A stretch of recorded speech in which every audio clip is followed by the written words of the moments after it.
Hello കൂട്ടുകാരെ, ഗോതമ്പൊടി ഇരിപ്പുണ്ടാകുന്ന വളരെ പെട്ടെന്ന് തയ്യാറാക്കാൻ പറ്റിയൊരു അപ്പത്തിൻ്റെ കൂട്ടുമായിട്ടാണ് ഞാൻ വന്നിട്ടുള്ളത്. നമ്മൾ ഗോതമ്പൊടി എടുക്കുക, അതേ അളവിൽ തന്നെ സ്വല്പം അരിപ്പൊടിയും കൂടി എടുക്കുക. മാർക്കറ്റിൽ നിന്ന് വാങ്ങുന്ന അരിപ്പൊടിയോ അല്ലെങ്കിൽ നമ്മൾ വീട്ടിൽ വറുത്ത് വെച്ചിട്ടുള്ള അരിപ്പൊടി എന്ത് വേണമെങ്കിലും ആകാം. അതിനോടൊപ്പം തന്നെ നമ്മൾ മാവിന് ചേരാൻ പാകത്തിന് നമ്മൾ തേങ്ങ ഒരു അരമുറിയുടെ പകുതിയോളം നമ്മൾ എടുക്കുന്ന അനുസരിച്ച്, അപ്പോൾ കൂടുതൽ മാവുണ്ടെങ്കിൽ ഒരു മുറി തേങ്ങ എടുക്കാം. പിന്നെ നമ്മുടെ വീട്ടിൽ എളുപ്പത്തിൽ കിട്ടുന്ന പച്ചക്കറികൾ, വെജിറ്റബിൾ നമുക്കുള്ളതെല്ലാം ചേർക്കാം. ഞാനിപ്പോൾ ഇത് ചേർത്തിട്ടുള്ളത് നമ്മുടെ ക്യാരറ്റും ചീരരി ഉണ്ടായിരുന്നു, പിന്നെ ഒരു സവാള, തേങ്ങ, പിന്നെ കറിവേപ്പില. നമ്മുടെ കറിവേപ്പിലയും ചേർക്കാൻ കൂടാം. നമ്മൾ സാധാരണ കറിയിലൊക്കെ കറിവേപ്പില ഇട്ട് കഴിഞ്ഞാൽ അതങ്ങ് എടുത്ത് കളയുകയേ ഉള്ളൂ, അത് നമ്മൾ കഴിക്കുന്നില്ലല്ലോ. പക്ഷെ ഇതാണെങ്കിൽ നമ്മളെ ചവച്ചരിച്ചത് കഴിക്കും. കരിവേപ്പിലയ്ക്കൊക്കെ ഒരുപാട് ഗുണങ്ങളുണ്ട്. നമ്മുടെ പ്രഷർ കുറയ്ക്കുന്നതിനും അതുപോലെ ഷുഗർ കുറയ്ക്കുന്നതിനും ഒക്കെ നല്ലതാണ്. പിന്നെ ഈ വെജിറ്റബിളിലൊക്കെ ഒരുപാട് വിറ്റാമിൻ എയും സിയും ഒക്കെ അടങ്ങിയിട്ടുണ്ട്. അപ്പം നമ്മൾ ഈ പാകത്തിൽ നമ്മൾ ഗോതമ്പൊടിയും അരിപ്പൊടിയും കൂടെ ഒന്ന് കുഴച്ചെടുക്കുക.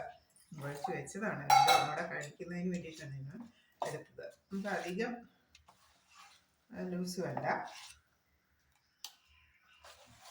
നമുക്ക് കുഴച്ചെടുത്ത് കഴിഞ്ഞാൽ അപ്പം തന്നെ നമുക്കിത് ചുട്ടെടുക്കാമെന്നുള്ളതാണ് അതിൻ്റെ പ്രത്യേകത. ഒട്ടും സമയം നമ്മൾ വെയിറ്റ് ചെയ്യേണ്ട ആവശ്യമില്ല. ഉണ്ടോ, അതുപോലെ നമ്മൾ കുഴച്ചെടുത്തു. ഞാൻ ഓർമ്മ ഇട്ടിട്ടുണ്ടായിരുന്നു. നമുക്ക് ഇതിങ്ങോട്ട് എടുക്കാം. ഇതായിട്ടുണ്ട്. നമുക്ക് അടുത്ത ഓർണം ഇട്ട് കൊടുക്കാം. അധികം കട്ടിയാവാതിരിക്കുന്നതാണ് നല്ലത്.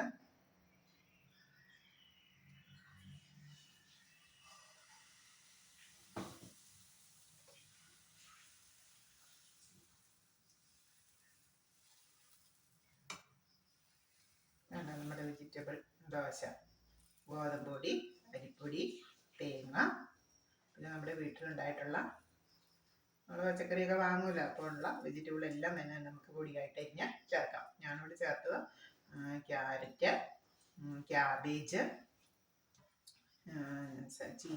ചീരല കുറേശ്ശെ മതി കേട്ടോ, അല്പം മതി എല്ലാം. തേങ്ങ, ചെറിയ സവോള, വേണേൽ നമുക്ക് പച്ചമുളകും ചേർക്കാം. ഓക്കെ, ഇനിയിപ്പോൾ നമുക്കിത് മറിച്ചിട്ട് ചുട്ടെടുത്ത് കഴിഞ്ഞാൽ സൂപ്പർ വെജിറ്റബിൾ ദോശയായി. ഇതിന് പ്രത്യേകിച്ച് കറിയൊന്നും ഇല്ലെങ്കിലും നമുക്ക് കഴിക്കാം. ഇനി ഇതിൻ്റെ കൂടെ മുട്ടക്കറി വേണമെങ്കിൽ തയ്യാറാക്കാം. മുട്ടക്കറി ഉണ്ടെങ്കിൽ സൂപ്പറാണ്. കറി ഇല്ലെങ്കിലും ഈ ഇൻഗ്രീഡിയൻസ് എല്ലാം നമ്മൾ ചേർത്തിട്ടുള്ളത് കൊണ്ട് അതിൻ്റെ ടേസ്റ്റ് ഉണ്ടാവും ചൂടെ കഴിക്കാനായിട്ട്. നമുക്കിതൊന്ന് മറിച്ചിട്ട് നോക്കാം. ഉണ്ടോ, ഈസി ആയിട്ട് നമുക്ക് മറിച്ചിടാൻ പറ്റും. ഇനി മറിച്ചിട്ട് നമ്മൾ എടുത്തു കഴിഞ്ഞാൽ സൂപ്പർ ദോശയായി.